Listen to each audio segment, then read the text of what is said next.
एक आवाज है, एक प्रकाश है, और उसके अलावा परमात्मा का देखा जाए तो कोई आकार नहीं है। अगर उसका आकार है तो उसके भेजे हुए संत महात्मा हैं, पीर पैगंबर हैं, ऋषि मुनि हैं, जिनके अंतर उसने अपनी धुन पैदा कर दी। अब किसके अंतर करेगा धुन पैदा? जो उसको याद करेगा, जो खुद को छोड़ खुदा के बारे में सोचना शुरू करेगा, उनके बंदों के बारे में सोचेगा, जो उस मालिक की याद में रहना शुरू कर देगा, समझो उसके अंतर ही उसकी आवाज आनी शुरू होगी, जिसको कहा कि वो एक साउंड है। और वो कैसे करेगा? अपने आप किसी को पता नहीं चलता। इसलिए उस मालिक ने अपने सुपुत्रों को धरती पे भेजा, हर युग में, हर जगह पे संदेश देने के लिए, जिनको हम लोग संत महात्मा कहते हैं। महात्मा कौन है? कि महाआत्मा, जिसकी आत्मा महान बन गई है। महान कैसे बनी? जिन्होंने उस मालिक को याद किया, उसका सिमरन किया, उसका ध्यान किया। उसका ध्यान करते करते उस मालिक का तेज तप मिल गया, और वो संसार में रहते हुए संसार से न्यारे हो गए। हमारा गुरु गोविंद सिंह महाराज ने भी कहा है, जब लग खालसा रहे न्यारा, तब लग तेज दियो में सारा। जब तक मेरा सेवक, जिनको खालसा रूप दिया गया, वो न्यारा बन करके रहेगा, मैं अपना तेज तप सारा उसको दे करके रखूंगा। खालसा कौन है? जो बिल्कुल खालिस है, पवित्र है, शुद्ध है, जिनके अंतर किसी भी किस्म की दुविधा नहीं है, कोई मैल नहीं है, कोई भ्रम नहीं है, कोई शंका नहीं है, जिनके अंतर कोई नफरत, ईर्खा, ज्वेलसी नहीं आ सकती, जिनके अंतर सिर्फ एक का ध्यान है, जो एक ही मालिक को सब में देखता है, जिनके अंतर मजहब कौम का कोई फर्क नहीं है, किसी भी किस्म का। एक दाते को कि एक को सिमरो नानका, जो जलथल रहा समाए, दूजा काहे सिमरिए, जो जम्मे ते मर जाए। एक कौन है? एक परमात्मा है। दूसरा कौन है? काल है। दो ही ताकतें धरती पे काम करती हैं, एक सहज और एक काल। वो हर जगह पे काम करती हैं। जिसको कहते हैं कि नदी के दो किनारे हैं,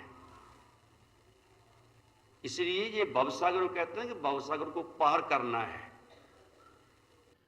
आम सियाने मनुख, सूझवान मनुख जो है, जहां साधु महात्मा, संत महात्मा कहते हैं कि भी नाम सिमरन करोगे तो भवसागर को पार कर पाओगे। अब भवसागर के दो किनारे होते हैं, एक काल का किनारा है, एक सहज का किनारा है। तो जितने सुच्चे विचार आते हैं, ये एक सहज की तरफ से आते हैं। हमारे अंतर जो आत्मा है, वो सहज परमात्मा की अंश है, जिसको हम मन कहते हैं। असल में ये मन कुछ नहीं होता, आत्मा ही है। मन और आत्मा अलग अलग नहीं है। जब तक जीव माया में फंसा रहता है, माया में ध्यान है, विकारों में ध्यान है, ये जो छोटी सोचें हैं, संसार की पदार्थों में फंसा हुआ है जीव, तब तक मन है जीव का।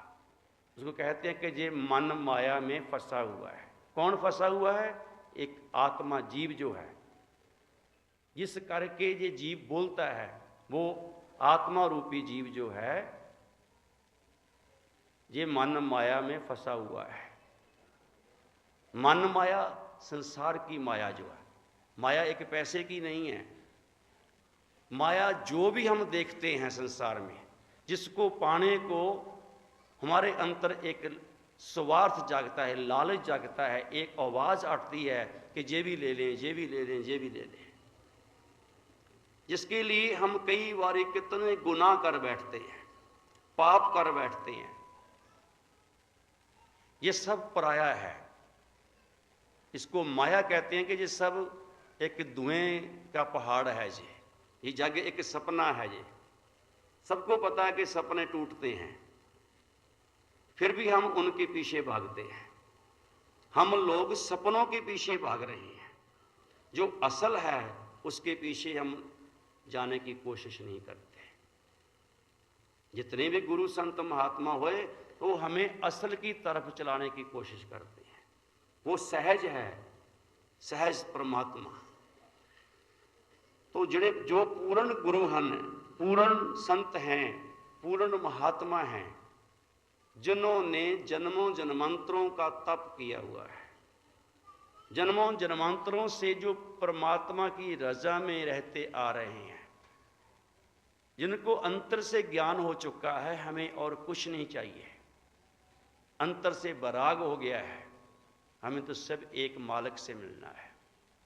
और जिन्होंने उसका ध्यान करके कमाई की हुई है, वो उसके घर में कबूल हो गए। 9 दरवाजों में से उनका ध्यान निकल गया, पाप कहने का 9 दर जो हैं वो बंद हो गए। उसमें से निकलना उन्होंने सीख लिया है, इसलिए उसके घर में कबूल हो गए। 9 दर साधे साध सधाए, 10वें निज कर वासा पाए। जिन्होंने 9 दर साध लिए वो एक साधु महात्मा का रूप बन गए और 10वें द्वार में उनका वास हो गया।